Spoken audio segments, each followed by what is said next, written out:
እሺ ይሄንን ፐብሊክሊ መናገር ስላለብኝ ነው። አሁን አንድ ስብሰባ ነበረንና ኦፍኮርስ እየሳቅን ነው የተናገርነው።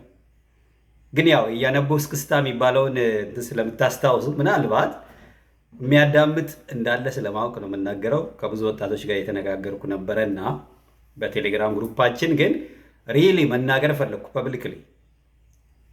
ኮንቴክስቱ አገር ውስጥ ስለመኖር አገር ውጭ ስለመኖር ወይም ደግሞ እዛው አገር ውስጥ እያለ ስለመሸወድ ጉዳይ ነው እና ምን አልኩኝ እኔ ለምሳሌ ዘመናዊ ባሪያ ሞደርን ስሌቭ ከፈለጋችሁ አንዱ እኔ አለሁኝ አልኩ። ይህንን በደንብ እንድትሰሙ ፈልጋለሁ። ዘመናዊ ባሪያ ከፈለጋችሁ እኔ አለሁኝ። ለምን የሚለውን ብዙ ልነግርህ አልፈልግም። ቁጭ ብለህ ራስን እንድትጠይቅ ነው ፈልገው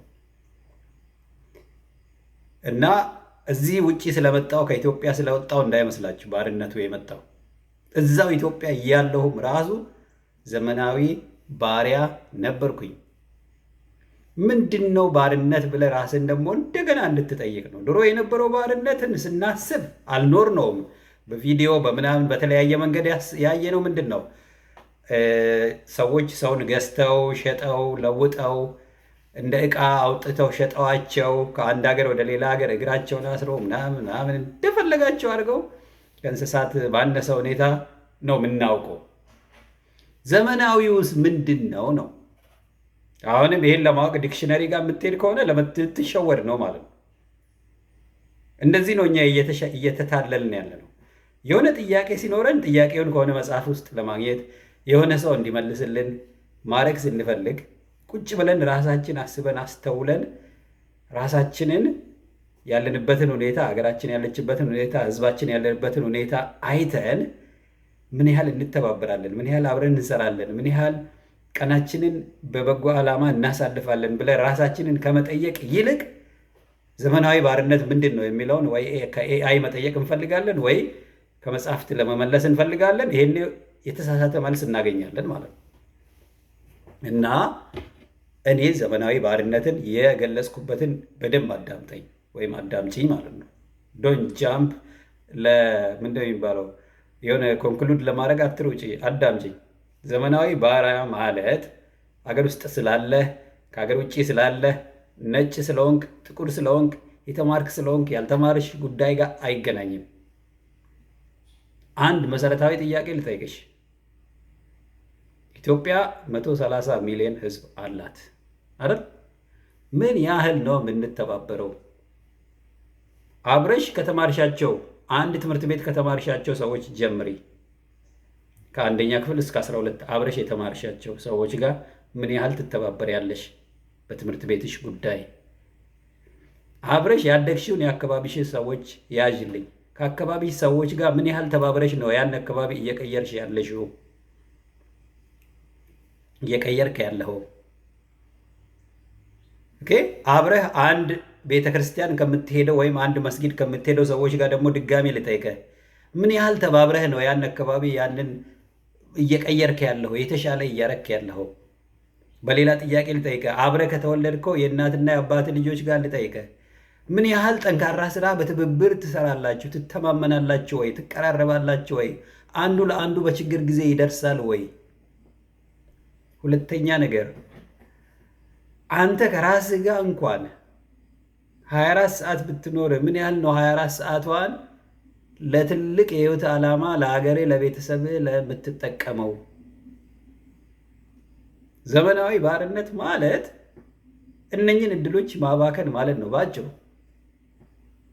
ኦኬ። እና የራሱን ቤተሰቦች፣ የራሱን ወንድሞች፣ የራሱን ሀገር ህዝቦች፣ የራሱን አካባቢ አብሮ የተማራቸው ሰዎች ጋር የማይተባበርና ብዛት ብቻ ሆኖ ነገሮችን ማሻሻል ያቃተው ትውልድ ለሌሎቹ ተገዢ ሆኖ በተለያየ መንገድ ቅኝ ግዛት ስር ይኖራል ማለት ነው። ለእኔ ዘመናዊ ባሪያ ነኝ። ምንም እንትን ማድረገው ነገር የለም። የባርነቱ ሁኔታ ደግሞ የቀለም ጉዳይ አይደለም። እቺ ጥቁር ቀይ ምናምን አይተህ የምትሸወድ ከሆነ ስቲል ባሪያ ስለሆንክ ነው፣ ስላልገባህ ነው፣ ስላልነቃህ ነው። የቀለም ጉዳይ አይደለም ባርነት። ሀገር ውስጥ አሜሪካ ወይም ኢትዮጵያ ወይም አፍሪካ ወይ አንታርክቲካ የመኖር ጉዳይም አይደለም። ኢትስ ኦል አባውት አሰብ ነው። ከራስህ ጋር፣ ከሀገር ሰዎች ጋር፣ ከአካባቢ ሰዎች ጋር ምን ያህል ለጥሩ ዓላማ ተሰልፌያለሁ፣ ነገሮችን የተሻለ አደርጋለሁ አላረግም፣ ጊዜን በአግባቡ እጠቀማለሁ አልጠቀምም፣ በአካባቢዬ ላይ ያሉት ወጣቶች ምን ውስጥ ነው ያሉት፣ እኔ ታላቅ ከሆንኩ ታናሾቼ ምን ላይ ነው ያሉት ብለህ የመጠየቅና ያንን ጉዳይ የመፍታት ጉዳይ ነው ነገሩ። ይሄ ላይ ባርነት ዲፊኒሽን ፍለጋ አትሂድ ማለት ነው። መልሱ እዚሁ ጋር አለልህ። መልሱ አንተ ውስጥ አለ። መልሱን ከፈለክ የምትጸልየው ጸሎት ላይ አለ። ምሳሌ ለክርስቲያኖች አባታችን ነው የምትለዋን ብቻ መዝሙር ጸሎት ብቻ ብለህ ደግመህ ስትጨርስ እያንዳንዷን አስተውለህ ብልሃት ከሆነ እውነት ትተገብራታለህ ወይ ዝም ብለህ የምትደግመው? ትላንት ስላልክ ነው ዛሬ የምትደግመው ዝም ብለህ። ዘመናዊ ባርነት እዛ ድረስ ይደርሳል። ኦኬ ሶ መንቃት አለብና አሁን አድዋን ሰለብሬት የማድረግ ምናምን እኛ ነፃነትን ስናስብ የምናይበት አይንና ዛሬ ዓለም ግን እግርህ ላይ ሰንሰለት እያስገባልን ያለው በምን በስልክ በኢንተርኔት በቲክቶክ በምናምን እያደረገ እያሰረን ያለው ጭንቅላትህ። ዘመናዊ ባርነት ከምትገምተው በላይ እየበዛ እየመጣብን ያለው ማለት ነው። ስለዚህ አሁን ሌሎ እነከሌ ናቸው ባሪያዎች ማለት ነገር አይደለም። እኔ ነኝ ባሪያው፣ አንተ ነህ፣ አንቺ ነሽ። ራስሽን ጠይቂ። ለምን ኮሌክቲቭ አውትፑታችንን እያየው ነዋ። ምንድን ነው በህብረት ያመጣ ነው? ባሮች እኮ እንደዛ ነው። የት ነው እየዋልን ያለ ነው? ይሄ ከገባችሁ ይሄ በደንብ ለኢትዮጵያ ወጣቶች እንዲነገር ነፍ ምሳሌ ልሰጥ ስለምችል ነው። ብዙ ምሳሌ ልሰጥ እችላለሁ። እችን እንደ አንድ ሀሳብ አድርገህ ያዝልኝ። አይ በጣም ተሳስተ አይ ነው ይሄ ትልቁ ዝሆን አለ ቤት ውስጥ። ይሄ ፖለቲካው እነኚህ ፖለቲከኞች አሉ ዝሆኖቹ፣ የማይገቡበት ቦታ የለም። ይገባኛል። ትልቁ ዝሆን አለ።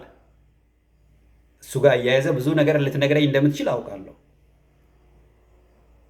ግን ባይሁ ኮርኩክ ከዘመናዊ ባርነቱ የማምለጥ እድላችን በጣም ምናልባት 10-20% ሰዎች ከመቶ ያለፋችሁ ልትኖሩ ትችላላችሁ።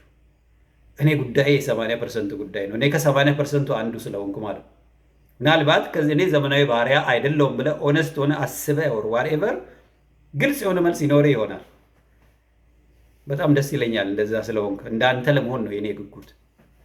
ዝም ብሎ ለንግግር ያህል ራሴን ለማታለል ሳይሆን በእውነት ትልልቅ ጥያቄዎቹን መልሰህ እኔ ዘመናዊ ባሪያ አይደለሁም የሚል መልስ ለራስ መስጠት የምትችል ከሆነ በእውነት አጨበጭብልሃለሁ፣ አከብርሃለሁ ማለት ነው።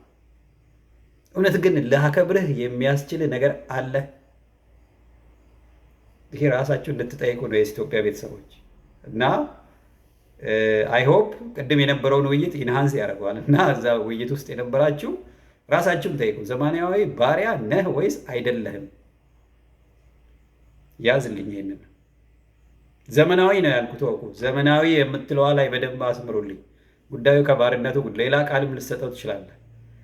ዘመናዊ የሚለው ላይ ግን እዛ ጋ ነው አይረኒው ያለው፣ ክብደቱ እዛ ጋ ነው ያለው። ዘመናዊ የሚለው ምናልባት የዘመናዊ ሀገር የምንኖር ወር ዘመናዊ ቴክኖሎጂ ያለ ነው የስልክ የምንጠቀም ወር ምናምን ንግግራችን ላይ ትንሽ የሌላ ሀገር ቋንቋ የምንጨምር ወር ሀብታም የሆን ሰዎች ዋቴቨር ራስህ ኢትስ ኦል አባውት ፊትህን መስታወት ውስጥ ስታይ ነው። እኔ ጋር እዚህ ጋር ስትነጋገር ሳይሆን ፊትህን መስታወት ውስጥ ስታይ ለራስህ የምትሰጠው መልስ ነው የሚወስነው። ራስህን ከፍ አድርገህ ሊሆን ይችላል፣ ዝቅ አድርገህ ሊሆን ይችላል ወር ዋትኤቨር። እኔ ግን ዝቅ እንዲያደርግ አይደለም የተናገርኩት፣ ውስጣችን ቁጭት እንዲፈጠር። ቁጭት ስላለ ውስጤ ነፍ ነጭ እዚህ ሀገር የማውቀውም ነፍ ዘመናዊ ባሪያ አለ። በነገራችን ላይ ይሄ የአፍሪካ ነገር መስሎ እንዳትሸውድ። እዚህ ያለሁበት ጋር በጣም ብዙ ዘመናዊ ባሪያ ልቆጥርልህ እችላለሁ። ግን እኔ ጉዳይ ስለሌላ ሰው አይደለማ። ዋይ ዱ አይ ኬር ስለሌላው? የራሱ እያረረ የሰው ያማስላል። ቢዝነስ ውስጥ ምን አስገባኝ?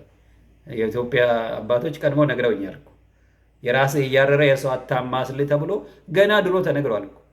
ግን ስለማንሰማው ልክ እንደ ጸሎቱ ነው የሚሆነው። አባታችን ሆይ ብለን የበደሉንን ይቅር እንደምንለው ይቅር በለን ብለን ግን ይቅር ያላልናቸው ሰዎች ብዛታቸው ማለት ነው።